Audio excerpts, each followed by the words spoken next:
እናቴ በጣም ተናዳብኝ ስለነበር ሰውነቴ ዋስኪ ቋጥር ድረስ ተገረፍኩ። ማፍቀሬ እንደ ኃጢአት ተቆጠረ።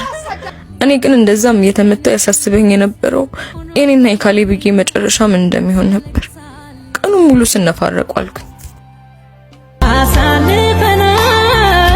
አጋጣሚ ሆኖ ወቅቱ ክረምት ስለነበር ከቤት መውጫ ሰበብ አጣሁ። እቤት ቁጥጥሩ በጣም በዛ።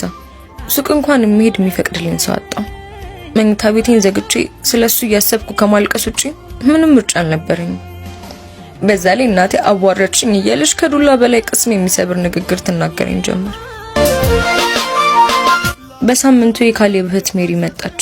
እናቴ ብታያት ኖሮ በእርግጠኝነት ታባራት ነበር። ነገር ግን አጋዣችን መልካም ስለነበረች አስገባቻት። ሜሪዬ ስለ ካሌብ የተወሰነ ነገር ብላኝ እናቴ ሳትመጣ ደብዳቤውን ሰጥታኝ ሄደች። ደብዳቤውም እንዲህ ይላል። የኔ ፍቅር እንዴት እንደምነግርሽ አላውቅም። እናትሽ እንዲገርፉሽ ማድረጌ ጥፋተኛ ነኝ። ይቅርበኝ የኔ ልዩ። እመኝ እክስሻለሁ ውዴ። እኔ አዲስ አበባ መሄዴ ግድ ሆኗል። ይዤሽ ቤት ደስ ባለኝ ነበር፣ ግን እናትሽ እንዲያዝኑብኝ አልፈልግም። የኔ ፍቅር የትም ብሆን ግን አፍቅርሻለሁ። ነገ መስጊድ ልሂድ ብለሽ ውጪና ተሰናበቺኝ። የለመድነው ቦታችን ጋር እጠብቅሻለሁ። አስጨነቀኝ እዚህ ደጋግሞ ባይኔ ላይ ዋሽሳ ባይኔ ላይ ዋሽሳ እኔ ታገኘ አንተ አሸነፍከ። ረጅም ጊዜ እንደተለያየ ሰው ተቃቀለ። ካሌብን ሳይው በጣም ነበር ደስ ያለኝ።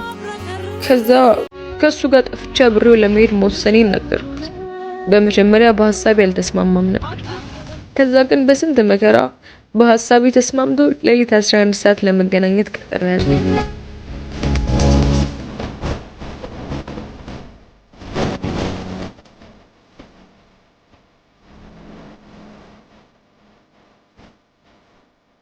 እማዬ እንዴት ዋልሽ ብያት ወደ ክፍሌ ገብቼ አልጋዬ ላይ ማልቀስ ጀመርኩ። ለምን እንደማልቀስ ግን አልገባኝም ነበር። በእንደዚህ አይነት ሁኔታ ከመወዳቸው ከቤተሰቦቼ መለየት በጣም ነበር ያሳዘነኝ። ምን ታደርጉታላችሁ? ፍቅር ሲዝውር ያደርጋል ይላል ያገሬ ሰው። ይህ ሁሉ መስዋዕትነት ለፍቅር ስለሆነ ምንም አይመስለኝም።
ኑሮን በአዲስ አበባ ሀብለን መኖር ጀመርን።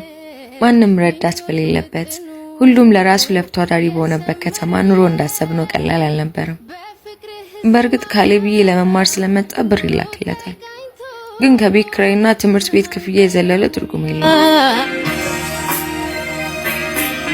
ካሌብዬን ለማገዝ የግድ ስራ መስራት ነበረብኝ። ካሌብዬ እንድማር ቢፈልግም እኔ ግን እሱ ይቅደም ብዬ ስራ ማፈላለግ ጀመር። በተከራየንበት አካባቢ የስራ ማስታወቂያ ተለጥፎ ተመለከትኩ። በጽዳት ቢሆንም ተቀጥሬ ለመስራት ወሰንኩ። ወደ ሆቴሉም አመራው።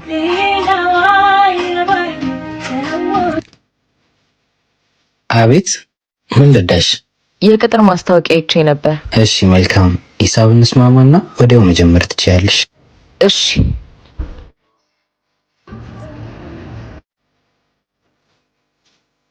እጅግ በጣም አመሰግናለሁ። እሺ።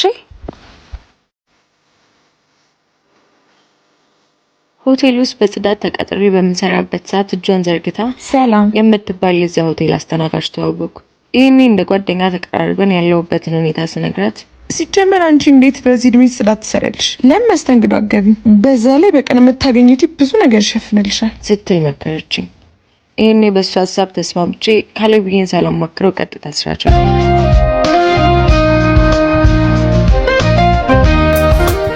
እንዳለችውም ለጊዜው ቢሆንም በጣም ጠቀመን። ካሌብዬም ከቀን ወደ ቀን ለውጣችንን ሲያይ ያስሚን ቆይ ምን እየተካሄደ ነው?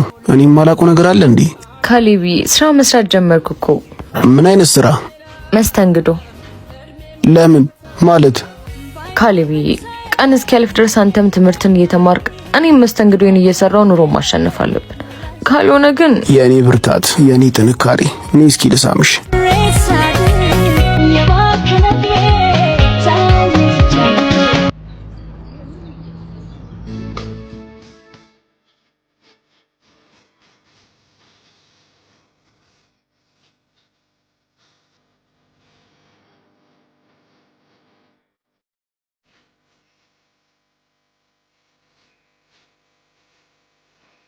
አባት ሂሳብ ትርፍ መጥቷል። ያዥ የኔ ቆንጆ ችግር የለም።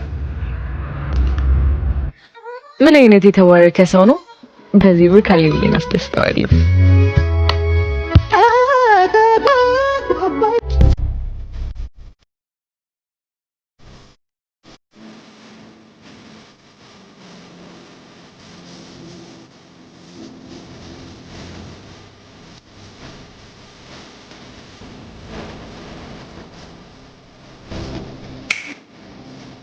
ካሌብዬ እንኳን ደህና መጣ። ምንድነው? ገንዘቡን ከየት አመጣሽው? ካሌብዬ ደግሞ ስራ እየሰራው አይደል እንዴ? እሱን አልካድኩም፣ ግን የሁሉ ገንዘብ ከየት አመጣሽው ነው ያልኩት። ካሌብዬ የጮክብኝ እኮ ነው ታውቀዋል። ያስሚን አንድ ከስተመር ነው እሱ ቲፕ ሰጥቶኝ ነው። የኔ ፍቅር ለምንድን ነው የማታምነኝ? እኔ እኮ ያንተ ብቻ ነኝ። ካላመንከኝ ደግሞ ክብሬ ልስጥ። እሱም ትንሽ ካቅማማ በኋላ ትምህርት እስክንጨርስ ላለማድረግ ወስነን የነበረ ቢሆንም አንሶ ለተጋፈን ክብር ንጽህናዬን ደስ እያለኝ ሰጠሁት።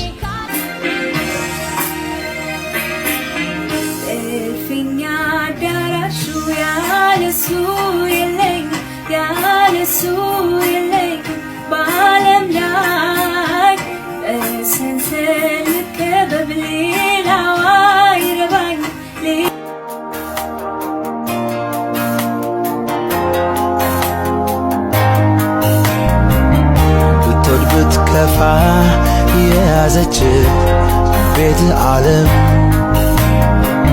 ሳታሰናበት መሰናበት። ምን ሆንሽ ደግሞ? ሰላምዬ አሁን የወጣው ሰውዬ ሁሉ ጊዜ ከተጠቀመው ሂሳብ በላይ ነው ሰጥቶኝ የሚሄደው። ባለፈውም ትርፍ ብር አስቀምጣሃል ስለው ያዥው አለኝ።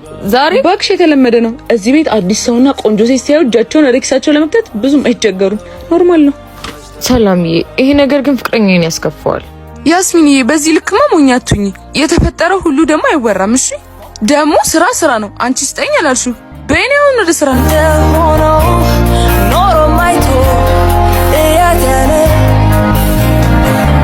ነፍሴን ተለዋት በለየውሸት አትካዳስ ለሌላ ሆነና ኖረ የእውነት አይኔ ያረፈብሽ ግቧ ልሸኛችሁ። ችግር የለውም እናመሰግናለን። በዚህ ሰዓት እንደዚህ የሚል ሰው ተገኝቷል። ሰላም ምንም ያምሻል እንዴ? ያምሻል እንዴ? ነኝ እንዴ? ሰላም እስቲ ዝም ብለሽ ግቢ። እናመሰግናለን። እሺ አመሰግናለሁ። እሺ ቆይ አንዴ ቆይ ጠብቂ።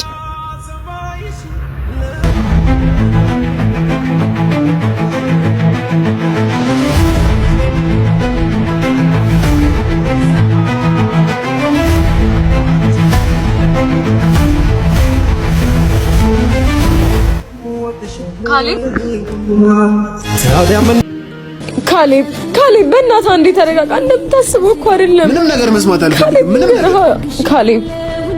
ካሌብዬ ቆይ ግን ለምን አትረጋጋም? ለምንድን ነው የምረጋጋው? ካሌብዬ አትንኪኝ ወደዛ። ምን ሆነሃል? ቤተሰቦችን እናደግኩበትን ቄትቼ የመጣሁት እኮ አንተን ብዬ ነው። በማላውቀው ማህበረሰብ ውስጥ የምሰራው እኮ ላንተ ስል ይግባህ እንጂ ካሌብ። እኔ እኮ ያለምንም እቅድ ድንግልናዬን አሳልፌ የሰጠው ካላንተ ባዶ መሆኔን እንድታውቅ። ቆይ ለምን አትረዳኝም? ለምን የምትጠረጥረኝ? ልቀቀኝ እባክህ ወደዛ። እሺ ያስሚንዬ በጣም ይቅርታ። ለምን? ቆይ ምን ስላደረግኩኝ ነው የምትጠረጥረኝ? ያስሚንዬ በጣም ይቅርታ።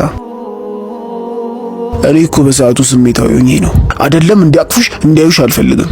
ለዛ ነው። እሺ የኔ እናት ደግሞ የዓመት እንዳለቀ ትምህርትሽን ትጀምሪያለሽ። እሺ እሺ።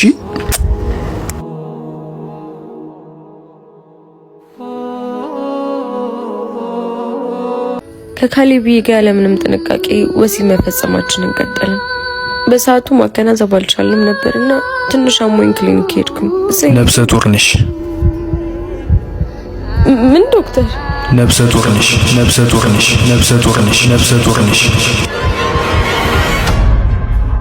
የእናቴ እርግማን ነው ወይንስ የኔ እንዝላልነት? መሬት ተከፍታ ብትጠኝ ደስተኛ ነበርኩ። በሰዓቱ ለካሌብ መናገር አልፈለኩም ነበር፣ ምክንያቱም እንዳያጣኝ ስለሚፈራ ይወለድ ይል ነበር። እኔ ደግሞ በእኔ ስህተት ካሌብ ትምህርቱን አቋርጦ እንዲሰቃይ አልፈልግም። ያስሚን በጣም አዝናለሁ። እንደዛ ማድረግ አልችልም ወይም አይፈቅድም። በዛ ላይ ደግሞ ኃጢያት ነው። ዶክተር እባክህን በፈጠረ ዶክተር እባክህን ይሄን ብቻ ተባበሪ ዶክተር፣ ስለምንህ እባክህ። ሐኪሞቹን ለምኜ ሰውዬው ይሰጠኝ በነበረ ብር በማህፀን የሚከተትን ክብል ሰጠኝ። በመጀመሪያ ቀላል መስሎኝ ነበር፣ ግን ያን ሳደርግ ከሞት አፋፍ ነበር የተመለስኩት። ብዙ ደም ፈሶኝ ራሴን ሳትኩ። ከዛ ሐኪም ቤት ገባሁ። ይሄኔ ነበር ካሌብዬ አርግዤ እንዳስወረድኩ መሆኑን ያወቀው።